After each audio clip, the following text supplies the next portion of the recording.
What's up? It's your boy SneakerQue checking in with my magazine. Our artist spotlight. I got a special guest in the building today.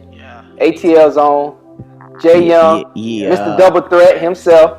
What's going on, man? I'm doing all right, brother. So what's going on with you, man? Like, you're just a man of mean talents.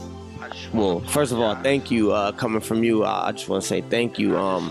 Man, just trying to work. Really, that's it. Work as much as possible. That's it. Let's start. First of all, you got a speaking role in the upcoming Tupac Biopic. Yes, sir. How's that, man? Man, that's a great feeling. Like I always say, just to be able to be a part of Tupac's legacy. Like everybody who know me know that's my favorite artist, favorite human being. So just to be a part of his legacy is just like the same as being like a part of Michael Jackson's legacy or something. If they make a movie about him and his life and you love Michael, you know that's how I feel about Tupac too. So just to be a part of his legacy on any level is just amazing for me, you know? So look, take us through the whole process. How did that role come about? The role came about. Honestly, I went out for the Tupac role, or whatever. So, long story short, I went out for the Tupac role. Jamie Foxx was the person that actually took me to do the audition out, and a mentor. And Jamie Foxx took me out to LA to Morgan Creek to audition for the role. The role came down to me and the guy who actually is playing Tupac, which is Demetrius, which is my homeboy. So long story short, I didn't get the role. He got the role, and I was like, man, I just got to be a part of this movie somehow. I don't care if I'm an extra. I don't care if I'm a stand-in, a double, whatever. So long story short, I was the stand-in, and then I got on set, and they remembered me. Shout out to LT Hutton and Benny Boom too, by the way, the director and the producer of it. Everybody remembered me from the LA audition because I came so close to getting the role. So they was like, yeah, man, we definitely got to put you in this. I was like, look, I don't care what it is. If you got any opening, please let me get it. You know what I'm saying? So long story short, after that, I auditioned to do the Hussein Fatal role, and I got Hussein Fatal, which is Tupac's friend in the Outlaws. Yeah, definitely. I already know. Like, I was like, okay. I mean, better yet than anything. You know what I'm saying? Like, obviously, you wanted the lead role, like everybody. You know what I'm saying? Any competitor, but the same thing, you were able to be a part of something big. I just want to be a part of the legacy. That's it. On any level. Even if I was just a stand-in, I would have been happy to be a part of Tupac's legacy somehow. You know what I'm saying? So I mean, this doesn't come new to you to be in acting or speaking role. I mean, you've had several different roles already. Speak on some of those roles that you've had already, and how did you really get into the acting part of the entertainment industry?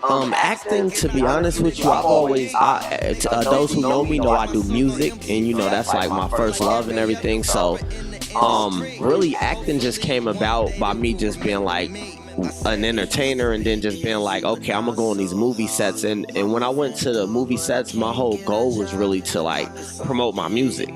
It never really was to be an actor. It was to promote my music. And I was like, okay, it may be 300 people on set or 500 people on set. I'm gonna go there. Everybody gonna know me. I'm gonna make an impact, and I'm gonna promote my music. That was my whole goal the whole time. So so that's how it started. And then, you know, other things started to happen. I started just taking it a lot more serious because the opportunities were there. Like, you know, sometimes you go into something, you're like, you know, I'm gonna just do it because I know I could do it. And then like a million opportunities came. So it was like, whoa, hold up. Maybe I need to go a little harder with this. You know what I mean? So that's where I'm at with it now. And man, the check's coming. So hey. Yes, sir. Look, you can't, yes, sir. Win-win situation. Your name is out there in Hollywood, the entertainment industry. So then when you put music out, it won't come familiar. It won't come unfamiliar to the people that's watching. And then the people who don't know, they'll Google me, they'll research me and be like, wow, this man been doing music for years and he's good. You know what I mean?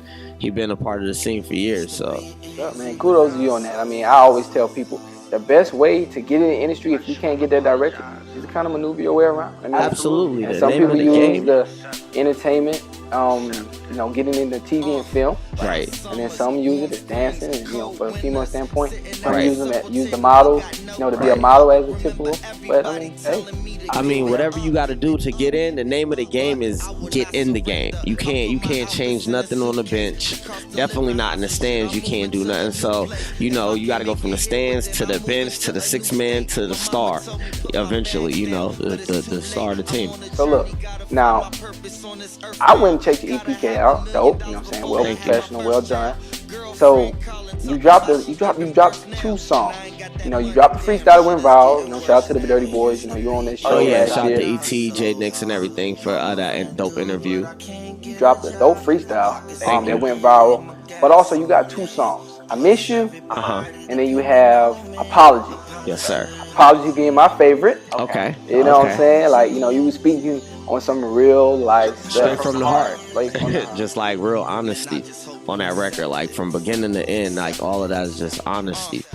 So yeah, well, that song Apology, it just came from the heart. It's just like a man pretty much apologizing. You going through changes, and you're apologizing to your girlfriend or whatever, because you gotta go on this journey through life, and it's just like, dang, maybe we'll be together or maybe we won't be together. But right now I gotta take this flight one way. I gotta take this one way flight, and I gotta see what the world has to offer for me right now, because I can't, I gotta make it. I don't know, you apologizing to your mom for the same reason your mom telling you put your bags down, stay, but it's like it's too late. I gotta find out who I am and what my purpose on earth is. And whoever your father figure is telling you, if you want to do this, you gotta work hard, work extra hard. Your dad telling you, he's laughing like, oh, you think it's that easy? Yeah, I was able to feel that record so much. I listened to it at least about 10 times that day. I was working out and I was listening to it. I was like, I can feel it. You know what I'm saying? I think that's the best thing about music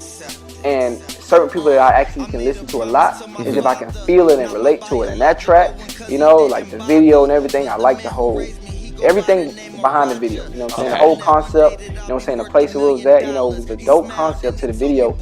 But, like, it was so real, man. It was simple, too, and it was just to the point, and it was real. It was just a man on a journey. I'm still that man on a journey, still trying to make it, still trying to, like, figure things out daily, and just continue to go towards my goal. You got days that's better than others. So that's where that song was coming from. It was just like, I'm gonna make it, but I apologize to everybody who's becoming a sacrifice to the situation, to my lifestyle, because I have to make this happen. Definitely. So, all right, so let's speak. Obviously you mentioned previously that you are a mentee to Jamie Foxx. Yes. Let's talk about your relationship with Jamie Foxx and some of the things that he's taught you throughout the industry, the do's and don'ts of this industry. My relationship with him, I actually just spoke to him recently, a couple weeks ago.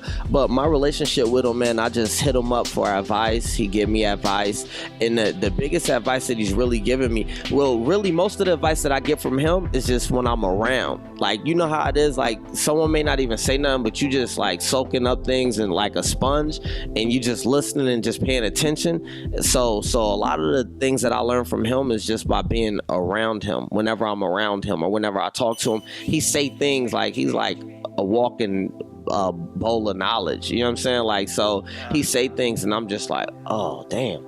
Or he showed me through action, the things that he's doing.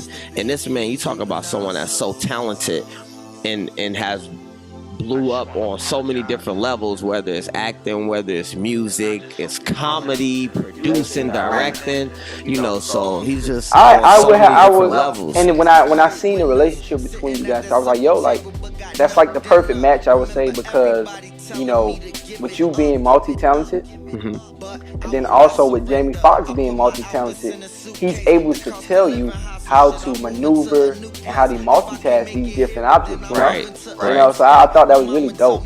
Nah, it's just a dope experience, man. Every time I talk to that man, it's surreal. You know what I mean? Like, dang, this is Jamie Foxx. Like, I look at Ray, all the way from back in the day to Living Color. Like, I used to watch that with my mom. I know, and I always say too, Jamie Foxx is probably one of the most talented human beings in the world, and just in the entertainment industry, because like you said, Def Jam on comedy, right? Living Color, Jamie Foxx show, acting, out for Oscars, right? And that's major, man. Absolutely. So I mean, you know, how did that relationship come about though? Man, it came about on a movie set of a movie called Sleepless Nights or whatever. Nights, yeah. And this is how the whole Tupac thing came about too, because Jamie Foxx saw me and he was like, "Yo, you look like Tupac. You remind me of Tupac." So when he said that, I was like, okay, the next day when I come back, I'm gonna make sure I give Jamie my music so he could know I do music and I'm not like an actor that he think look like Tupac. You know what I'm saying? Or whatever. So that's what I did. The next day I went on set. I let him know, look, I rap, I'm hot. He was like, for real? I let him hear it. He was like, oh shit, you really are hot. You know what I mean? So after that, I asked, could I perform? They didn't let me perform right on top, but I said, well, can you play my song? But I knew if they played my song, I was gonna grab the mic and perform. Either one or two things was gonna happen. Either I was gonna get kicked off a set or everybody was gonna love it. So I took that chance. I didn't care. So they played the song. I grabbed the mic. I said, could I introduce it? He gave me the mic. I introduced it, and I just performed. And everybody just like turned up, and he was turned up, and we ended up performing. And I was like, great decision. And that's where it started. And then from there, you know, he was like, yo, you know, you need to come to LA and all of that stuff.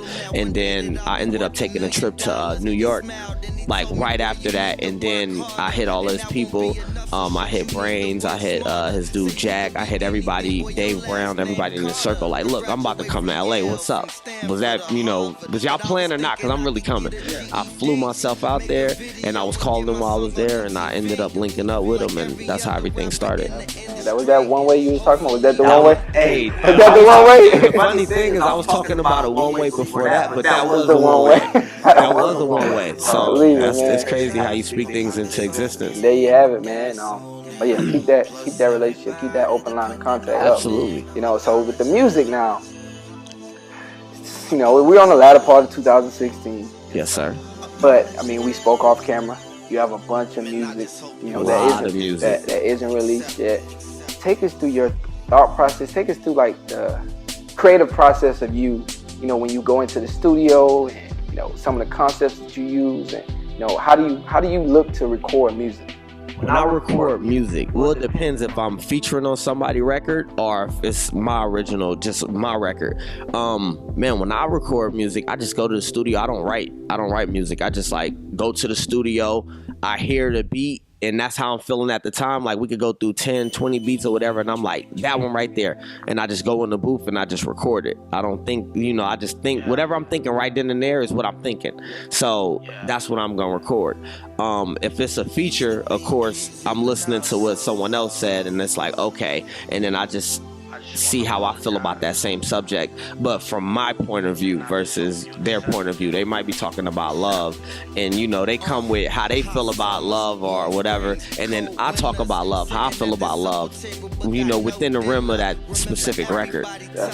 So what's the strategic plan? Like, you know, what are your plans for the rest of 2016, the summer, and going into the new year? My plan, as far as music is concerned. My plan for 2016 musically, I know a lot of shows. I just want to do a lot of shows. I know it's a lot of festivals coming up that I've been invited to just recently. I want to do a lot more features, which I've been doing recently. Shout out to Mac Wilds. I just did a record with him. Shout out to Lil Scrappy. I just got a new record with him. The Outlaws just got a new record with them. And I got a lot of bigger, well, I ain't gonna say bigger, but big records that's in the works too, with a few big people reached out to me. So it's like, it's all coming together.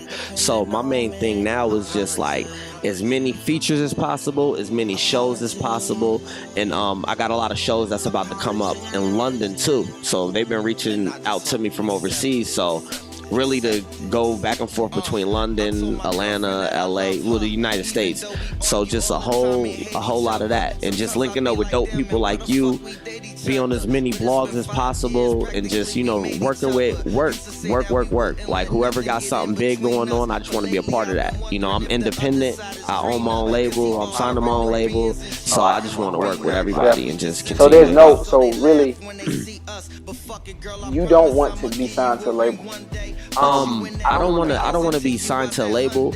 I'm actually in the works. I'm not gonna say in the works, but I have some opportunities to sign to some majors, a single deal, and I'm open for a single deal situation. So if it's like a venture where we do like, all right, you know, you get this certain percentage and you want to put X amount of dollars up for marketing, and I'll match your dollars, or you could pay for it all. That depends on the percentage, you know.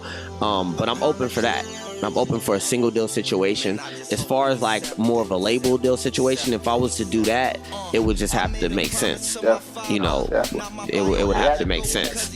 Yeah, it just had to make sense. If it makes sense, then I'm down for it. Good business is good business. You know, someone believe in what I got going on, they believe in me, and believe in the project, and really believe in my direction, then I'm all for it.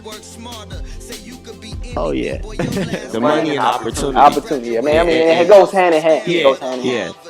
Best of luck to you, brother.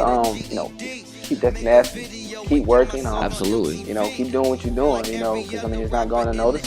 You know, it was a pleasure meeting you too. You know, on the Black Lives Matter. Same here. You know, on the panel. You know what I'm saying? So I think that was dope, man. It was very dope. Dope.